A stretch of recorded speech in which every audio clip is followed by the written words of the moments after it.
अलमारूफ बिल्ला भट्ट सदर दिल मोहम्मद रोड पाथी ग्राउंड के साहबजादे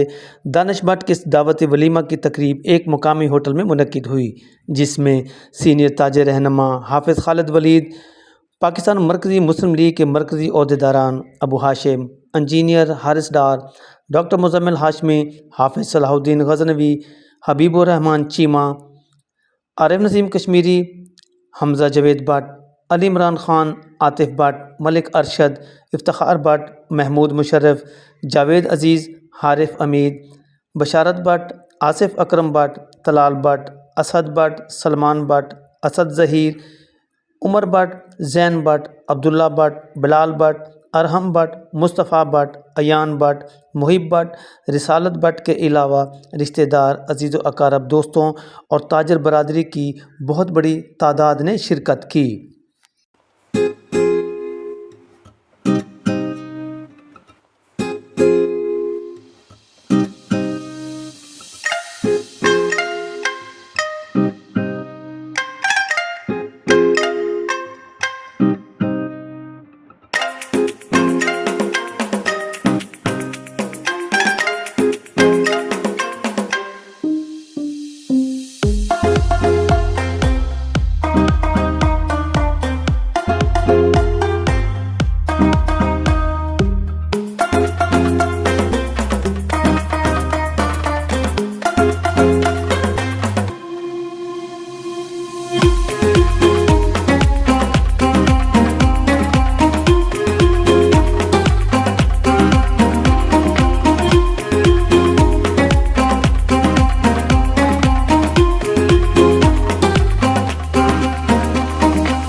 कैमरामैन मोहम्मद आसिफ के हमरा